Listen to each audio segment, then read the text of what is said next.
Hello YouTube, this is Morgan Airspeed Prime here with my next Avatar comic review. This is going to be my non-spoiler review for the new Avatar one-shot comic, The Bounty Hunter and the Tea Brewer, which is the June, The Bounty Hunter, and Iroh one-shot comic. So it's out today, Tuesday, digitally, and from most stores, like bookstores. It is going to be out tomorrow, Wednesday, in comic book stores specifically. So today is release week, and I'll do my non-spoiler reviews in this video, and then it'll probably be another day or two and I'll do my non-spoiler review. I just need a little bit more time to reread the book a few more times to get the details in place in my head before I do that full spoiler review. But it's the only new content comic release this year from Dark Horse, which is a pretty unfortunate situation that we end up with just one-shot comic as being the entire lineup for the year. Otherwise, they have a reprint book, the library edition for the first 3 one-shots coming out in October. But new content-wise, it is this and nothing else. I get it, delays have happened, but it's not a great output for the main Avatar kind of publisher overall. Now, I won't let that affect my actual review of the book. Sure, that affects sort of the year-by-year fandom experience, the fact that there is only one comic in the year. But it's a little frustrating to see how messy kind of things are, and we're apparently going to be expanding publishing, ramping up going forward, but what does that mean? I'm not really sure. 2 books a year? Who knows? So yeah, getting into this one, if you haven't heard about this comic before, basically, this will be sort of a recommendation style video, and I'll cover a little bit of details, but not all the spoilers, obviously. So the description for the book says this: Iroh enjoys his daily routine of serving up smiles at the Jasmine Dragon, but his shop is in danger of running out of tea. To top it off, Iroh finds himself face to face with bounty hunter June, who plans to turn him into the Wu Yi cartel, Doxia's powerful tea cartel. Iroh must confront part of his past, while June considers her future. But one thing is for sure, someone's got to free the tea. So that is the setup here. We have a very interesting thing here for the one-shots, which is that this is the first one-shot where it is 2 characters in focus. The previous ones have all been about one character: Katara and the Pirate Silver, Toph Beifong's Metal Bending Academy, Suki alone, and most recently, before this one, Azula in the Spirit Temple.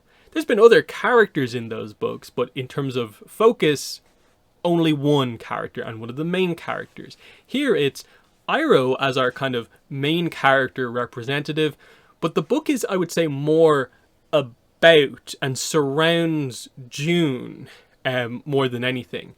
But you can see why they did this here.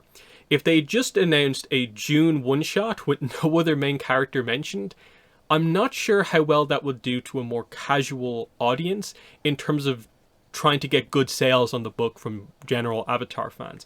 Hardcore fans would, of course, love that sort of stuff. We love the minor characters just as much as the main characters. But you can see from a marketing perspective why they need to do this sort of pairing up dynamic here of, to give June her focus book, she has to have one of the main characters there. And I think they do it quite well here, because you'll know what they say in the description there is that June is considering her future, while she is doing this mission to kind of get Iroh as one of her bounties. So it brings Iroh into play because of something in his past, but she is doing this while also thinking about what to do next. And the person she's just captured is someone who has basically made this decision already. Iroh has already made this massive change in his life. His future going from being the general of the past, Fire Nation general of the past, to being the peaceful, tea-loving tea shop owner of the future. And so the idea is June can learn from what Iroh says about how to make her choice for the future, along with other characters we'll meet in this book along the way. So you can very much see what the intent of this book here is that June will hopefully get some words of wisdom from Iroh. And they do know each other minorly from the previous episodes they've been involved in together, even though they're not like friends necessarily. So that's the idea here. So the if this book turns out well or not very much comes down to, one, how much you like June as a character already, and how much you value her arc in this book. If you are not really into June, I can maybe see this book not doing that much for you. But if you are up for some June exploration, I think the book is pretty good overall. And because we didn't know much about June. She's just a cool bounty hunter who's got a cool animal, and that was really it. We didn't really know her on a personal level that much. She gets involved when we need a bounty hunter to hunt someone down, because she's got the ultimate like hunting animal for a bounty hunter. Here we do get to see her more on a day-to-day basis, just talking, being a little bit more casual, it not being all about business. The fact that she's thinking about what to do next in a way after bounty hunting is just interesting by itself. We also get into some of June's backstory as well, which is quite interesting. Though I feel they could have done more with it and gone in more, spent some more page count on that. But it's a nice exploration of taking the character from being a relatively minor character to being someone who we actually know quite a bit more now. So that's successful in this book. And then the Iroh stuff that's actually here actually has some substance to it. Iroh isn't just here to be the main character present on the page so that June can do her thing. When they say a part of his past is explored, they do mean it. We delve into that here, and it relates to the siege of Ba Sing Se and the other soldiers under Iroh's command. It's not about Lu Ten here and the kind of tragic angle necessarily. It's about Iroh's decision because of that and how it affected other people, which I think is a very interesting angle to take on it. And it makes the Iroh side of the story very worthwhile, that it's not just random, it's got meaning to it as well. So I like the book overall. I think it could have done a little bit more to just be a little bit more solid towards the end. And I do think some of that comes down to where they chose to focus the June backstory on. The issue for me is that the bit of June backstory that we get here is about her mother and her father and sort of like how they met. When I think the more important backstory is showing us the stuff that we got from her old Nickelodeon website bio, which is the idea that her father is where she learned her bounty hunting skills from. Like the two of them were kind of bounty hunters together. This is where she did all her traveling and stuff like that. She got Nyla from her father at some point. They don't cover that in this book. And in fact, the backstory ends just before that stuff starts. And it feels weirdly specific that they did that, as if the writer almost went, well, that's already established information, so we don't need to go over that. Not realizing that perhaps, wait, no, it's old Nickelodeon website information, as in, like, it's just text that isn't really officially accessible anymore. Sure, it's archived by fans, but it's information that, in my mind, needs to be recanonized by being brought up very specifically again in a piece of canon content. And the fact that they didn't do that is weird, because June in this book acknowledges that, like, Nyla, he is like the most important kind of person in a way in her life. The connection between these two is super strong. But Nyla doesn't really play that much of a role in the story, other than, like, they travel around on Nyla and there's an action scene that involves Nyla. They don't actually get into the how they met situation, which I think is weird, because what other comic are we going to get into June in? Because I don't really see them following up on this like anytime soon. So it feels like the opportunity to do more exploration is gone, and you missed a bit of an opportunity here. It's not to say that the backstory that they give us is bad. It just feels, I would say, a little bit disconnected from what, like, her arc actually is. That they felt like they had to have some backstory, but just I feel almost chose the wrong section of her backstory to present. Um, in that, like, I think the book would have worked without any backstory, but you gave us some, but not like enough. It's a weird one overall. But her arc is interesting because we basically, the setup for this is that because we're in the Aang era and we're recovering from the aftermath of the war, the effect on bounty hunting that this has is that there's not as much of a need or kind of want for bounty hunting in the world anymore. And they established that like King Kwei especially is trying to like stop this across the world, and it means that people aren't really hiring bounty hunters anymore. And one of the only ways people are really dealing with bounty hunters is almost getting bounty hunters to kind of like give up other bounty hunters to further stop it. And June doesn't want to go down that road of betraying her fellow bounty hunters because she's friends with quite a few of them. And so this is why she's at a crossroads in her life. It's, do I just continue and hope that like there is room for a few bounty hunters left? Or do I maybe bounty hunt other bounty hunters to, you know, give over to the Earth Kingdom? But she's not really into that. So what is her future? And can she see a future for herself that is more peaceful, locked down more to a specific space and stuff like that? That, in a way, they highlight that she doesn't necessarily want what Iroh has, of like, he's got his tea shop, he's in one place, everything's going well for him there. No, she likes the traveling life of going around being a bounty hunter, and she doesn't know if there's something like that kind of left for her. And so in her head, like, she makes the kind of transition of, she knows she has to think about something for the future. And Iroh helps her in that regard because she talks to him kind of quite a bit over the course of this book. It's not quite that there's just like one key big discussion that the two have over tea or anything like that. It's more that they do consistently interact over the course of the book. And I would say it's more June figures stuff out by herself as the book progresses, rather than Iroh just giving her the piece of wisdom in one line that explains everything. So Iroh, in combination with one of the new characters they introduce here, Fan, who is a former kind of bounty hunter associate of June's.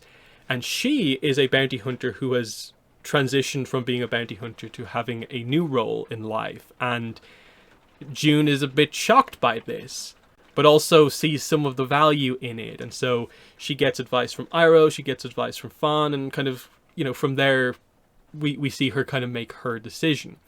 I won't go in depth in terms of talking about like where they end off with June in this book, other than to say I was a little bit worried about the trajectory of the character until right at the end, when I think they very much made the right choice to, I think, put the character in a role that is very fitting and characterful for them going forward. I was worried that they were just gonna like tie her down to a bunch of the newer characters in the new location, and it's basically, she's gone. We're never really going to see June again unless we randomly go back to Doxia Harbor. And because it's a comic exclusive location, we're probably not going back there. Instead, the decision that they made, I feel, keeps June in play to a certain degree, to where if we're around Iroh, we're not too far away from June. And I think that's an interesting decision by the end of the book that they make, that June is now, okay, she could occasionally appear when required. And I think that's interesting overall. As far as Iroh goes in the book, yes, we confront a part of his past. And like I said, it's related to Ba Sing Se, but more so the other soldiers. Like, obviously, the death of Liu Ten, the tragedy that happened there for Iroh, is always a part of this. But this is more the idea. He then made a rather swift decision to retreat, and they bring up the question of, was it too quick? Did he give word to every one of his soldiers to get out? And the idea is no. And so the soldiers who were left behind enemy lines, some of them died, some of them survived, and one of the ones that survived wants revenge. And that's the idea here. That's the connection here. That's June's kind of client, and that's the sort of idea here. And so the big confrontation of the book is Iroh with one of his soldiers, and him being confronted about the kind of more negative side of this big tragic event in his life, in terms of the decision that he made. And I really like what they do with it here, because you understand the sort of like villain of the book's perspective to a certain degree, but you also respect Iroh a great deal, and so his, you know, how he responds to this, I think, is actually quite well done, because they also use this as a point for June to be like, oh, I was seeing in a way the path to the future through Iroh, but now I've seen that his past will always keep coming up in his life. And she goes from kind of being on the right trajectory to suddenly, oh, maybe I'll never be able to move away from this. I'll always have this kind of being a bounty hunter almost like pulling me down. And the final section of the book is sort of about what gets her back onto the right path. And in that sense, like, they do a character arc for June here, using Iroh, using primarily the other bounty hunter Fan, and I think it works pretty well. Is it the best character arc ever? No, but for a character we didn't know that well, it's a pretty nice character arc, and you are rooting for June towards the end of the book, and you get some nice kind of action moments as you build into the finale overall. So, it's one of those situations where overall, is this book the best Avatar comic ever? No, but I don't think we were ever expecting it to be. These one-shots have time to tell a somewhat interesting story, but they are limited because they very clearly can't tell the big stories.